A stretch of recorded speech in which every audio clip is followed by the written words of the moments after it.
So for those of you who don't know, I'm a 90s kid. That era between the late 90s and early to mid 2000s was a great time to be young, considering the entertainment we got to grow up with and experience.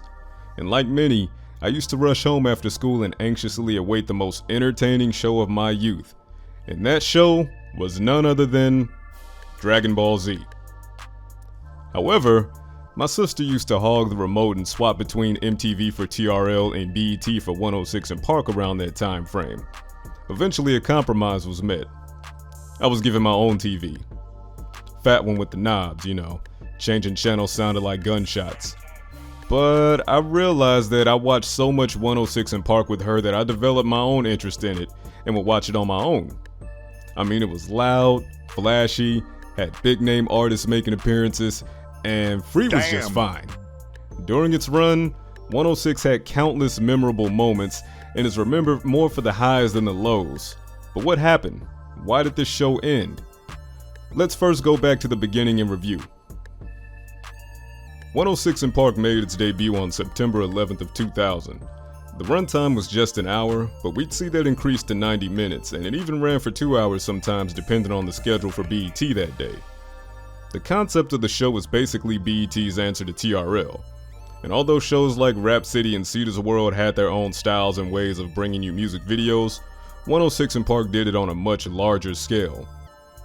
10 videos per day as voted by the fans, a new joint of the day, live performances, exclusive interviews, weekly freestyle battles, and whatever else transpired as a result of the show going off the rails as many times as it did. It was good TV, and kept people locked in Monday through Friday. For the first 5 years of the show's lifespan, it was hosted by AJ Calloway and Marie Wright, aka Free. The show was a huge hit for BET, and naturally, when something is popular, TV networks like to milk it.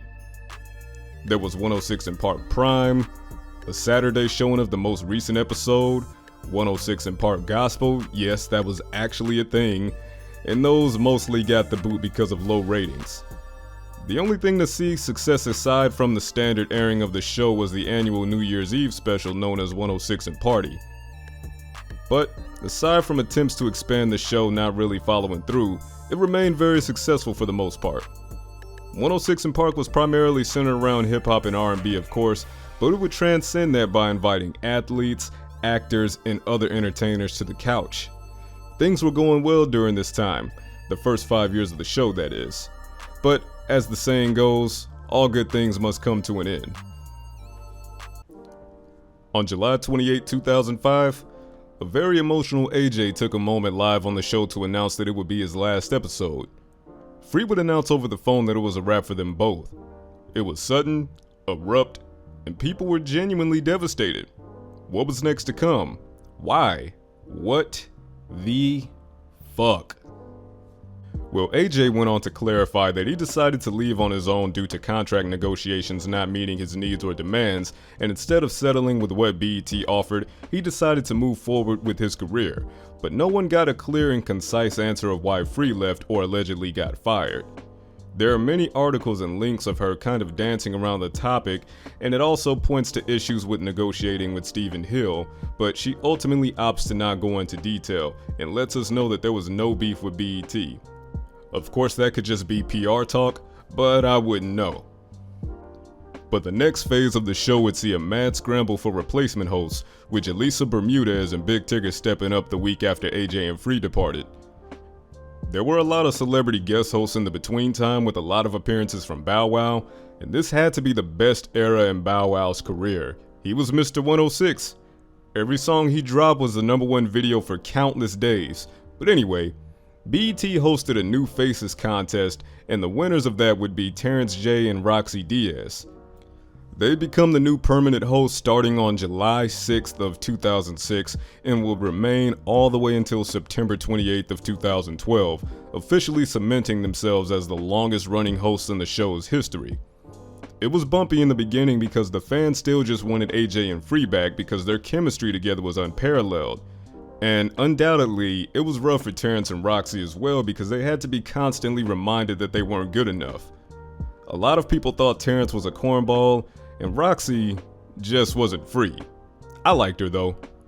She was randomly at the mall here one day and I got to stand right by her, and I swear she could have been no taller than 4 feet even. But anyway, these two toughed it out and won many over eventually. I gotta give respect to them for that, because what they went through with the fans had to be equivalent of dating someone who would constantly remind you of how awesome their ex was. If people out there like that exist, just stop. You're awful. You deserve to be alone. But back to the topic. There were a lot of rocky moments during the Terrence and Rocsi run. He publicly embarrassed her, which led her to walk off set. There were rumors of them messing around, and ultimately controversy seemed to be in abundance behind the scenes. But Rocsi had a radio show to fall back on, and Terrence was getting some traction in his acting career, so it was on to the next. Alright, so keep in mind, by 2012, the show's ratings had slipped significantly already. With the show that was already on 1 HP, the next move would pretty much assure the knockout blow. There was another contest to find hosts for the show, but this time they would settle on 4. That's right, literally 4 hosts. This just felt like too much. It looked like too much, and it was too much. There was Bow Wow, Paigeon, Miss Mikey, and Shorty the Prince. And I'm gonna be honest with y'all, I think I only watched 1 episode with these people. And that's one more than everyone who I happen to ask about it, because most don't even remember. The problem was, BET attempted to jump the shark in order to bring eyes back to the screen, because the inevitable was that this show was about to be dragged out back behind the shed and shot. And the shooter would be the internet. Yes, the internet basically made music video shows irrelevant. Although they're still nice to see, and I have an appreciation for them, it became clear that if people wanted to watch a video, they just go online. See, this is why I always remain thankful that I got to experience shows like this when I was in middle school. My internet was shit.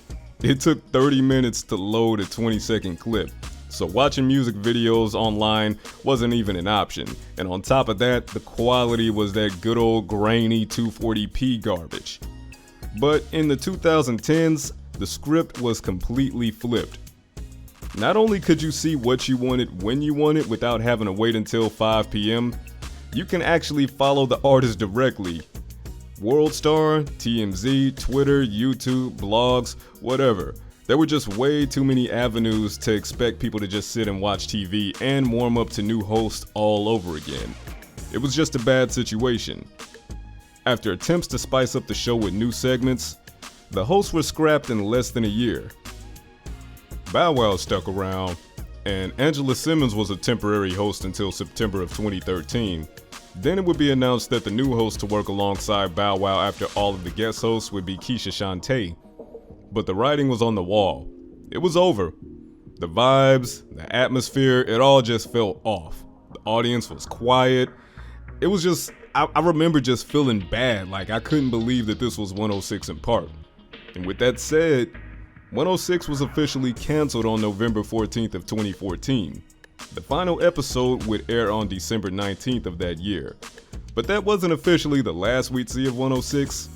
We'd see it at the BET Experience in 2015, and also 106 in Party did air for a 2-hour span in 2015 as well. But that was officially the end of an era. Although the show didn't end on the highest of highs, let's continue to remember the good times, the iconic moments, the epic Freestyle Friday competitions, the talent displayed at Wild Out Wednesdays, the in-depth look at beefs, the competition between 50 Cent and Kanye West, and so much more. 106 in Park is a time capsule for a lot of our culture through the 2000s and should be preserved as such. We went through 14 years of music, saw artists grow up alongside us, saw the game change, saw technology change, and although the internet is the greatest means of communication and media sharing, I don't blame it solely for ruining the show entirely, because I'm sure there are things that BET could have done differently as well.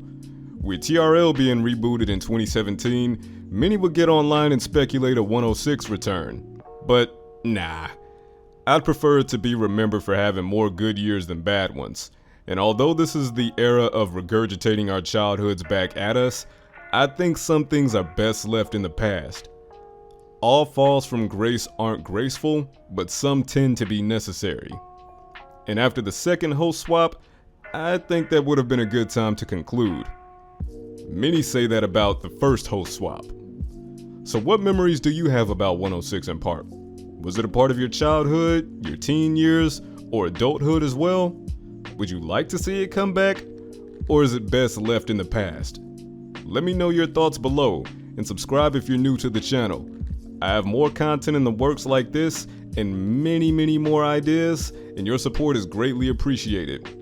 With that said, this is Easy Del Fresco, and I'm out.